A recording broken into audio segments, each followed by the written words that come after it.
और इस बीच बात करेंगे कोरोना वायरस के बारे में। तो कोरोना की बेकाबू रफ्तार इस वक्त देश में जारी है। हालांकि कई नए मामले सामने आए हैं, लेकिन कुछ मामलों में कमी देखी जा रही है। स्वास्थ्य मंत्रालय के मुताबिक देश में पिछले 24 घंटे के दौरान 2,38,018 नए मामले सामने आए, जबकि 310 लोगों की मौत हुई। हालांकि इस दौरान 1,57,421 कोरोना मरीज ठीक हुए हैं। कुल की तुलना में, और आपको बता दें कि कल की जो तुलना है उसके हिसाब से आज कोरोना के 20,071 कम मामले सामने आए हैं। सोमवार को कोरोना के 2,58,089 नए मामले सामने आए थे। इसके बाद देश में कोरोना के कुल सक्रिय मामलों की संख्या अब बढ़कर के 17,36,628 हो गई।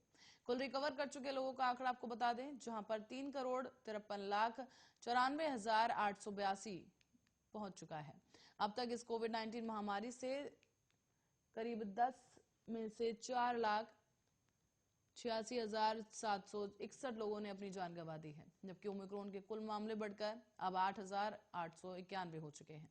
देश में वैक्सीन की बात की जाए तो वैक्सीन की रफ्तार तेज रफ्तार के साथ जारी है और अब तक कुल 158 करोड़ से ज्यादा वैक्सीनेशन हो चुका है।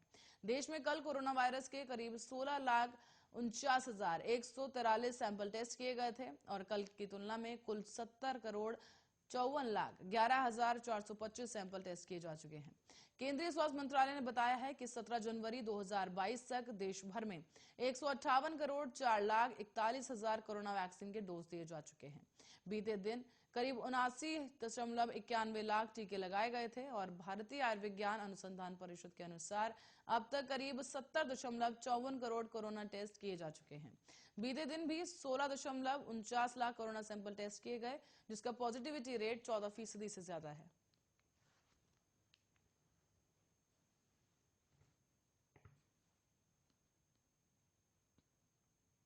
और दिल्ली में सोमवार को 18,669 लोगों को बूस्टर डोज दी गई है।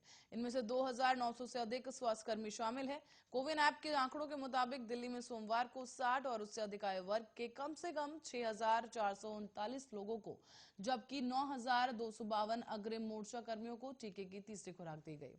इसके मुताबिक अब दिल्ली में 15 से लेकर 17 वर्ष आयु वर्ग के जो लोग हैं, उनमें करीब 5.6 लाख से अधिक लाभार्थियों को अब तक टीके की पहली खुराक दी जा चुकी है।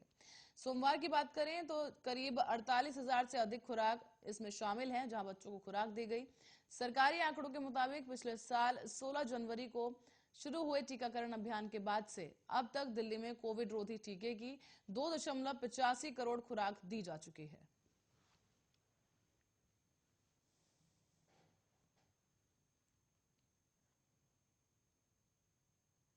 और कांग्रेस की महाराष्ट्र यूनिट के अध्यक्ष नाना पटोले की मुश्किलें बढ़ गई हैं। बता दें कि बीजेपी नेता चंद्रशेखर बावनकुले ने सोमवार को नागपुर में नाना पटोले के खिलाफ पीएम मोदी को गाली देने के मामले में शिकायत दर्ज कराई। तो वहीं केंद्रीय मंत्री नितिन गडकरी और बीजेपी नेता राम कदम ने भी उनकी गिरफ्तारी की मांग की है।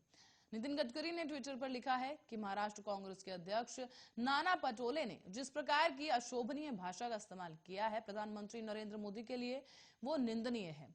मेरी पुलिस प्रशासन से विनती है कि पटोले पर एफआईआर दर्ज कर उनकी गिरफ्तारी की जाए। बीजेपी नेता राम कदम ने कहा है कि महाराष्ट्र के गृह मंत्री और डीजी पुलिस कांग्रेस प्रांत अध्यक्ष नाना पटोले पर तुरंत एफआईआर दर्ज करे। उनकी जगह लोगों के बीच नहीं बल्कि जेल की सलाखों के पीछे है। क्या कांग्रेस दल के नेताओं को किसी को भी मारने और गालियां देने का ठाकरे सरकार ने छूट दी है क्या? अगर एफआईआर नहीं हुई तो हम सड़कों पर उतरेंगे। नाना पटोले एक वीडियो में दरअसल कथित तौर पर ये कहते सुनाई दिए कि वो मोदी को पीट सकते हैं और गाली दे सकते हैं।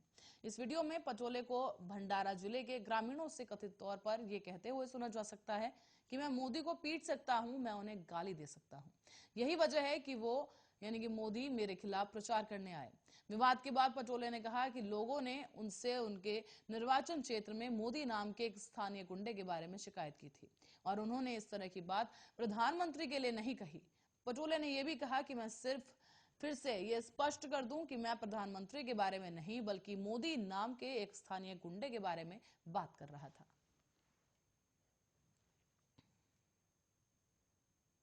और 26 जनवरी 2022 को भारत अपना 73वां गणतंत्र दिवस मनाएगा। देश में हर साल इस दिन राजपथ पर गणतंत्र दिवस की परेड आयोजित की जाती है, लेकिन इस बार गणतंत्र दिवस की परेड निर्धारित समय से आधा घंटा देरी के साथ शुरू होगी।